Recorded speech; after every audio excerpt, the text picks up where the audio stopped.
Om Namo Bhagavate Vasudevaya. Om Namo Bhagavate Vasudevaya. Om Namo Bhagavate Vasudevaya. Narayanam Namaskrityam Naram Jaiva Narottamam Devim Saraswatim Vyasam Tado Jaimuri. Nashtaprayesha Bhadreshu Nityam Bhagavate Sevaya Bhagavate Uttamasmukke Bhaktir Bhavati Naistiki. Mukam Karoti Vachalam Pangum Langaiti Girim Yat Prapadam Vande Shri Gurun Dinatarinam Paramananda Madhava Shri Chaitanya Ishvara Krishnaya Vasudevaya Devaki Nandanaya Cha Nandagopakmaya Govindaya Namo Namaha.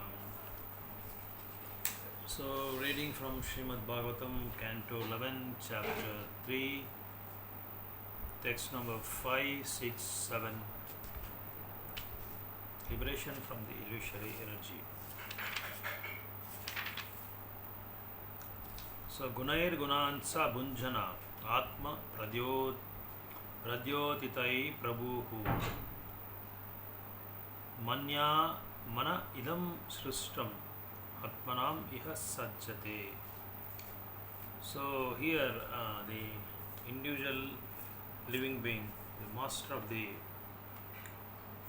material body, uses his material senses. So the material senses which have activated by super soul to try to enjoy the sense objects composed of three modes of nature. So three modes of material, according to three modes of material nature, the living entity engages his or her senses in Sattvaguna, Rajoguna and Tamoguna. So here the word Prabhu means master, because he is a minute part and parcel of Supreme Lord Krishna. Similarly, in Bhagavad Gita in 15.8, Lord described living entity as Ishvara, or the controller. So that means here the living entity is it's called Anu Atma, or the Utkramatishvara. Ishvara is small Ishvara, and Krishna is Ishvara of the whole entire universe. Bhoktaram Yagna Tapasa. Sarvaloka is Sarvaloka Maheshwaram, whereas living entities are only his part and parcel. Since Lord has that quality of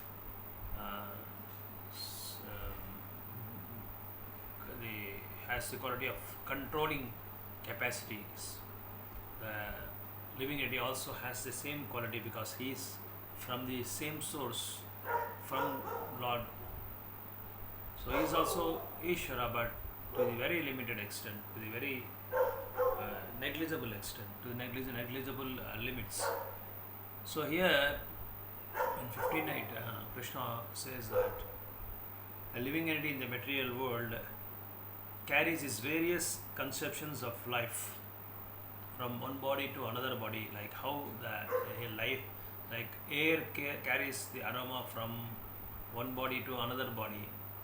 In 2.13, Krishna says that Tata Dehantara Praptir. So that means a soul will accept another body from the existence of existing body to another body. That is called death. So passing from one a soul passing from one body to another body is called death, or otherwise it takes another birth, that is reincarnation, punarjanma. So here we have to understand that the living entity, according to the three modes of material nature, his senses are attracted maybe to Sattva, Rajo, Tamoguna. If he get attracted to Sattva Guna, he will be boarded in the plane of higher planets. If he attracts to the Rajoguna, he will be boarded in the plane of middle planetary systems, and Tamoguna, of course, he has to go to the lower planetary systems. So according to his conceptions carried out, so suppose if The living entity always constantly thinking of staying in the water always. It's only a very simple example. And if he wish to stay always in the water, and always he wants to play in the water, always he wants to enjoy in the water, then it's inevitable that he has to get the body of a fish or some water insects. If one wants to, one wish to eat always meat or something else, or some birds or animals meat, if he wants to take, then definitely he has to accept the body of a tiger or lion. Likewise, if the living entity wants to sleep always, he has to take the body of a bear. And if living entity wants always to read shastras, engage in always pure devotion service, mingling with the sadhus, taking association from them, chanting the holy names of the Lord constantly, then he can go beyond these three modes of material nature. Nisraigunya Bhavarjana. Nisraigunya Bhavarjana. He can go beyond the three modes of material nature. So, but this simultaneously, a soul is also given some partial independence, or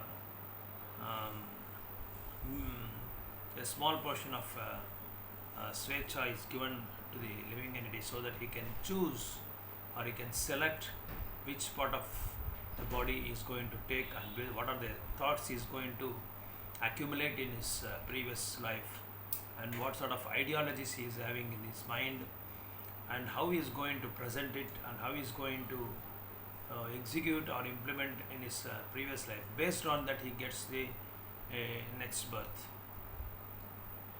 So one must be alert and one must be cautious, so that the misconceptions, or as Krishna says in Bagavatam, first canto, 8th or 9th verse, I think, first chapter, second chapter, that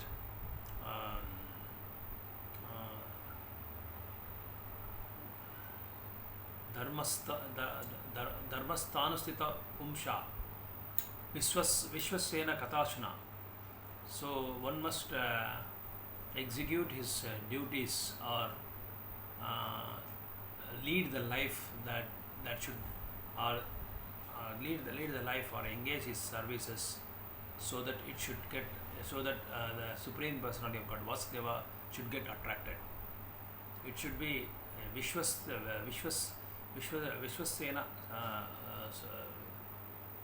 Dharma Swanustita Pumsham Vishwasena Katasuna.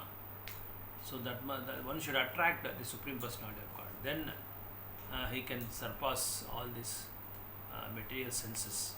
So he can engage his senses instead of engaging in material activities. He can engage his senses in spiritual activities, by hearing, by chanting, and by remembering the Lord, all these things.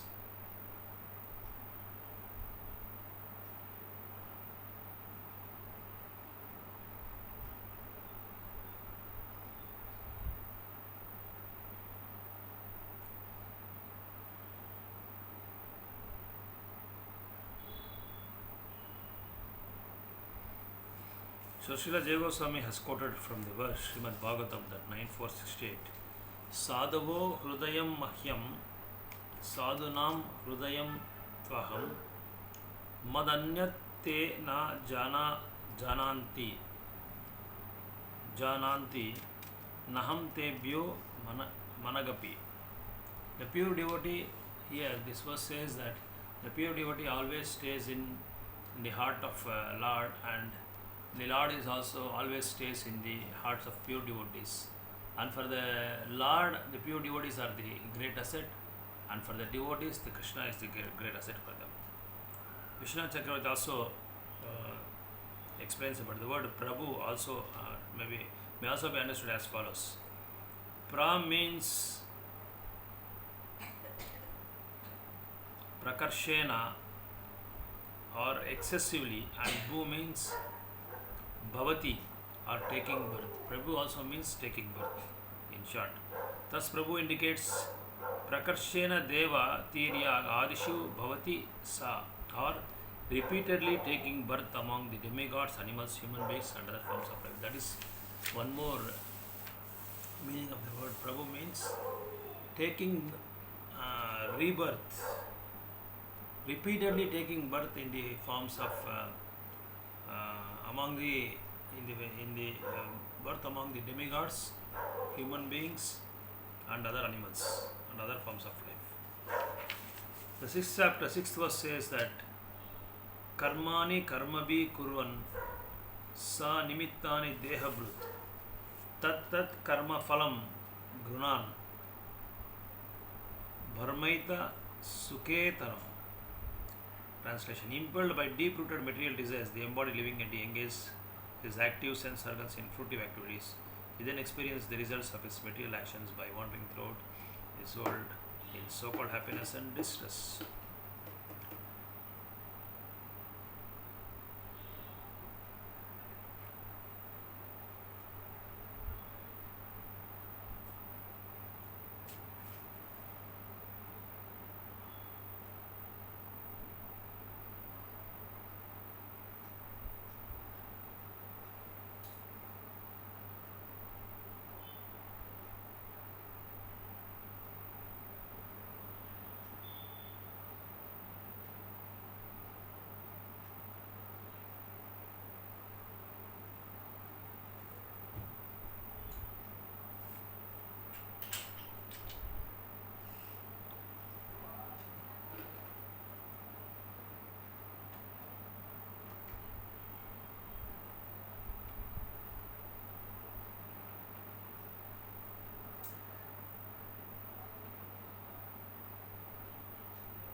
So this particular verse says that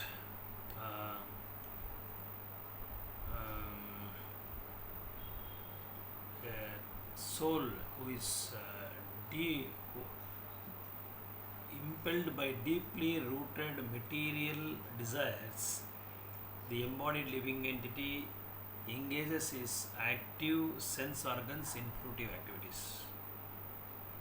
So, in Vedas, there are the point of fruitive activities are mentioned in Vedas. Most of the portion of the Vedas are highlights the karma kanda factors, the karma kanda. So people who are not aware of this particular karma kanda, they get entrapped in these fruitive activities. So karma kanda means whatever actions we do, that we are going to get the reactions. Like in karma kanda, there are a lot of concessions and lot of pariharas are there. If you do this, then you will get free from this parihara. If you do that, you will get free from that parihara. If you want to go to Swargaloka, then you have to do this, you have to do that. Then you will be promoted to higher planetary systems. In higher planetary systems also, you can drink Somarasa, you can dance with the celestial girls. So like this, there are so many activities which are fruitive in nature are mentioned in Shastras. So the conditioned souls keep on rolling or revolving around this material world by engaging in fruitive activities. Because of his good and bad results, Krishna says in second chapter verse number 50 that Sukruti Duskrutina, that means since he has accumulated a lot of good and bad deeds in his previous life, he keeps on rolling in this material world.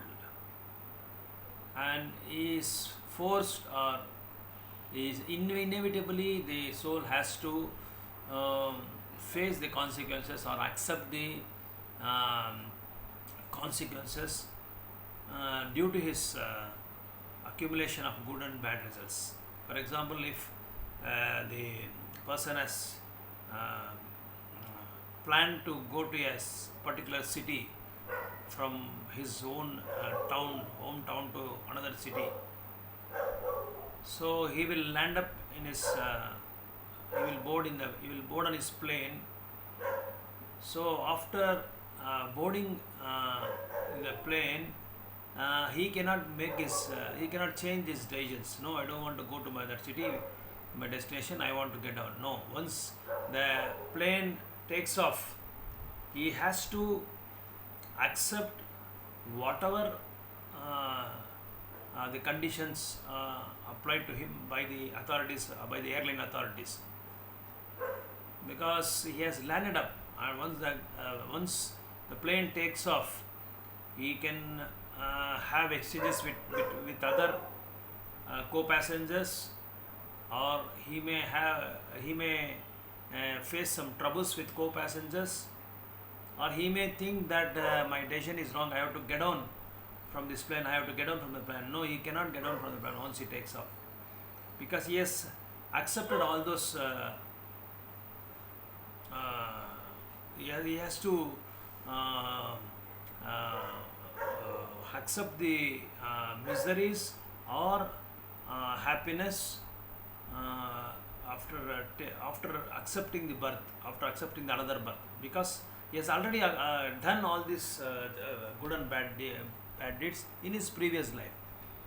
So once he takes up the plan, whatever circumstances appear, whatever the bad situations or good situations appear in this flight, he has to accept it. He has to forego it. There is no other go. There is no other alternative for him.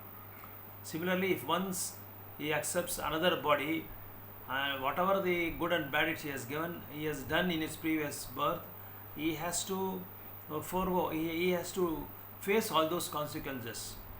So in this particular situation, the people may think that, generally people think that this shouldn't happen to me. Why this have happened to me? Because he has forgotten what he has done in his previous life. So he thinks always bad things are happening to me, though I am doing all the good things. But he has done some bad things in his previous life, without reason or without any particular action has done. Nothing will be accidentally happens. It doesn't happen accidentally, automatically, accidentally, incidentally. It will never happen. So everything is planned, everything is designed, our life in our previous life itself, according to the plan and according to that design, according to that particular software we have installed. It's going to happen. That it is going. We are going to execute our life. We are going to implement the same thing in our current life, unless or otherwise we are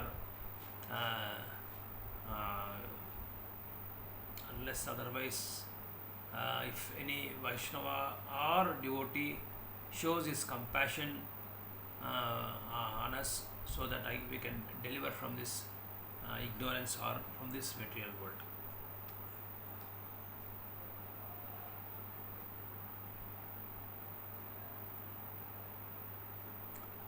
Because the living entity is given free decision making. He has a choice. He can choose whichever life he wants. If he wants to really engage or wants to be satisfied eternally, then the eternal satisfaction will get only in the upper planet. In the Vaikuntha planets. There only we will get eternal satisfaction, because that is the place where you will get the satisfaction eternally. There is no Vaikuntha. There is no what is called anxiety. No anxiety at all. You can always be happy in Vaikuntha, because the meaning itself is called no anxiety. So it is up to us to decide. It is up to us to choose which is best. Like if you go to the textile shops, the salesman shows different varieties, designs, and it is up to us to choose it.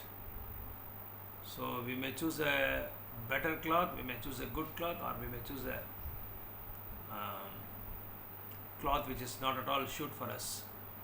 So that is it is left to us to choose the better quality, or the best quality, so that we can promote to the higher planetary systems.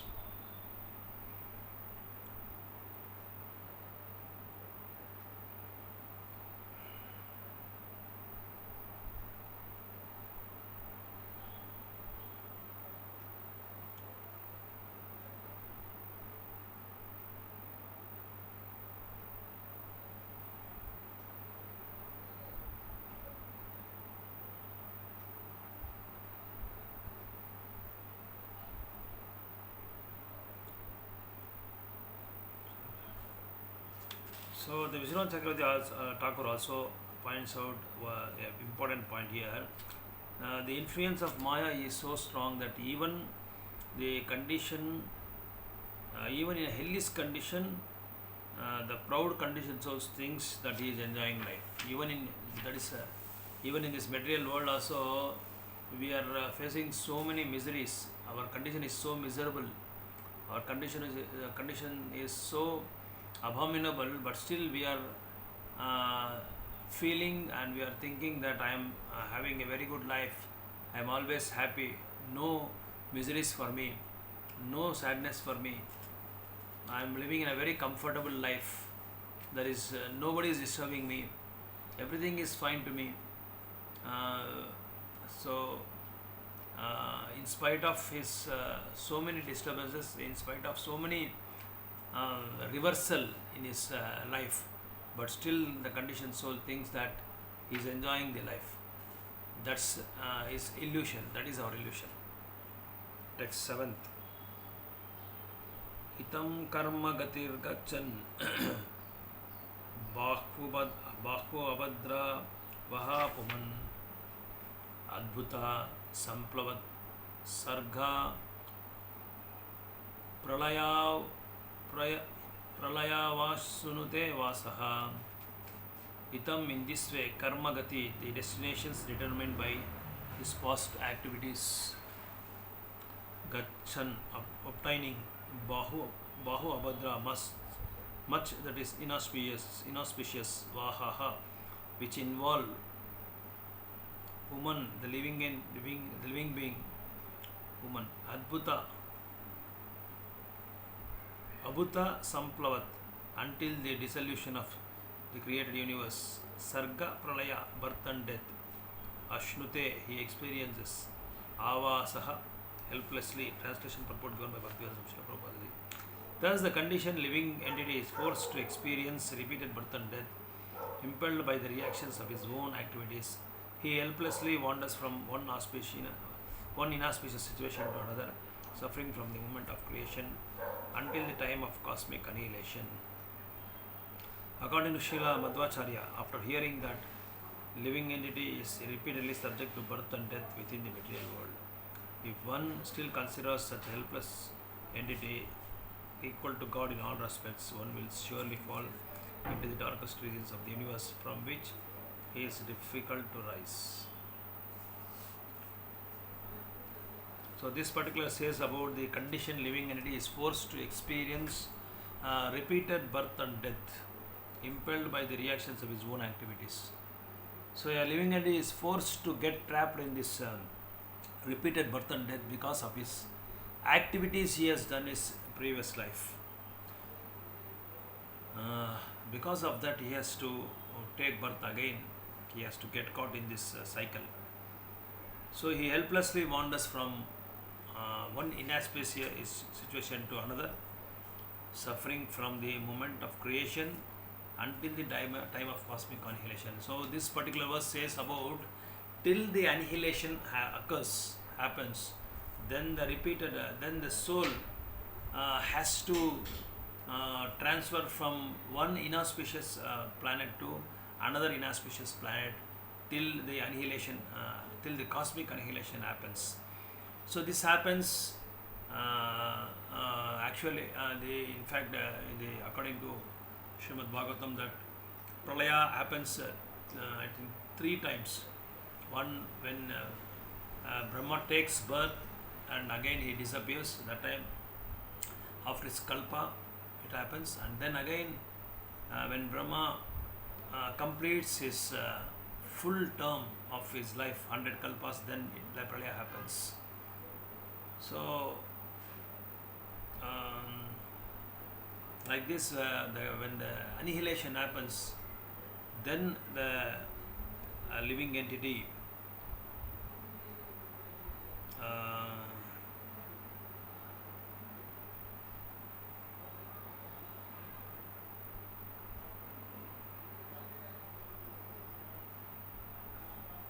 so why this happens? Because till the annihilations, the living entity keeps revolving in among all the planets. The reason is he thinks that he is also the Supreme Personality of God. He thinks that he is the owner.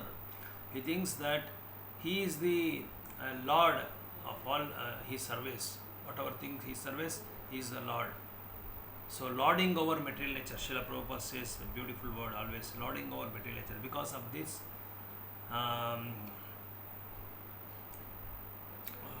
his helpless situation occurs to the living entity, and he falls into the darkest regions of material universe, which is difficult to rise.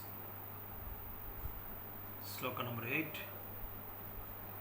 Dhatupa plavahasane vyaktam dravya gunatmakam anadi nidana kalo hi avyaktayapa karshati. Dhatu of the material elements. Upaplave, the dissolution. Asane, when it has become imminent. Vyaktam, the manifest cosmos. Dravya, gross objects. Guna, and the subtle modes. Atmakam, consisting of anadi, without beginning. Nidanaha, or end. Kala, time. He, indeed. Avyaktaya, into the unmanifest. Apakarshati, draws. Translation of purport. When the annihilation of the material elements is imminent, the Supreme Personality of Godhead in his form of eternal time withdraws the manifest cosmos consisting of gross and subtle futures, and the entire universe vanishes into non-manifestation.